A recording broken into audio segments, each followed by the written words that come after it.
नमस्कार, आप देख रहे हैं वीके न्यूज और मैं हूं आपके साथ सुनैना सिंह। 2002 में हुए गोधरा कांड पर सुप्रीम कोर्ट ने गुनहगारों को तगड़ा झटका देते हुए उनकी जमानत याचिका खारिज कर दी है। सुनवाई के बाद सुप्रीम कोर्ट ने करारी टिप्पणी तो की ही, साथ ही उनकी उम्र कैद की सजा को भी बरकरार रखा। हालांकि कोर्ट ने गुजरात हाई कोर्ट के फैसले को चुनौती देने वाली इस याचिका को दूसरी बेंच के पास लिस्टिंग के लिए जरूर परमिशन दे दी है। हम आपको सुप्रीम कोर्ट की टिप्पणी बताते हैं। गोधरा कांड में मामले की सुनवाई कर रहे CGI justice DY Chandrachud, justice JB Pardiwala और जस्टिस मनोज मिश्रा की बेंच ने कहा कि गोधरा कांड से भड़के सांप्रदायिक दंगे गंभीर घटना थी, जिसमें किसी एक व्यक्ति की मौत नहीं हुई थी।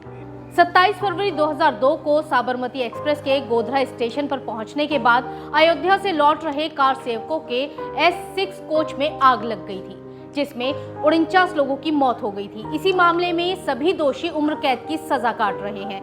दोषियों की तरफ से सुप्रीम कोर्ट में वरिष्ठ वकील संजय हेगड़े ने क्या कहा, अब हम वो भी आपको सुनवाते हैं।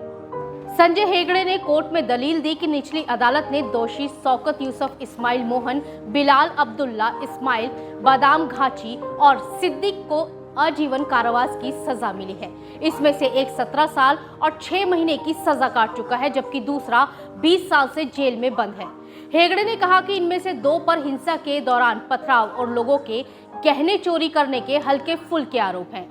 आरोपियों का बचाव करते हुए हेगड़े ने यह भी कहा कि सुप्रीम कोर्ट ने पिछली बार 12 में से 8 दोषियों को जमानत दे दी थी, जिसके जवाब में अदालत ने कहा कि जिन दोषियों की मौत की सजा को उम्र कैद में बदल दिया गया था, उन्हें भी जमानत नहीं दी गई थी।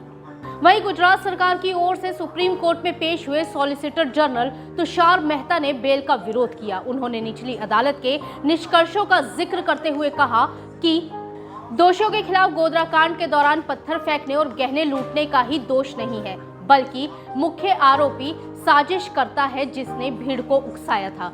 इस आरोपी के पास से कई खतरनाक हथियार मिले थे, जिसे इसने दूसरे लोगों तक पहुंचाने का भी काम किया था। इसके बाद सुप्रीम कोर्ट की पीठ ने माना कि गोधरा कांड में तीनों दोषियों की सक्रिय भूमिका थी।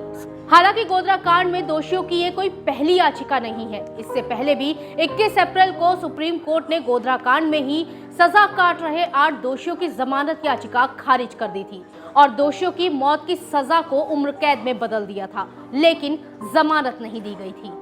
गोधरा कांड पर सुप्रीम कोर्ट से आए फैसले पर आपकी क्या है राय, हमें कमेंट बॉक्स में जरूर बताइए। नमस्कार। वीके न्यूज, राष्ट्र के नाम।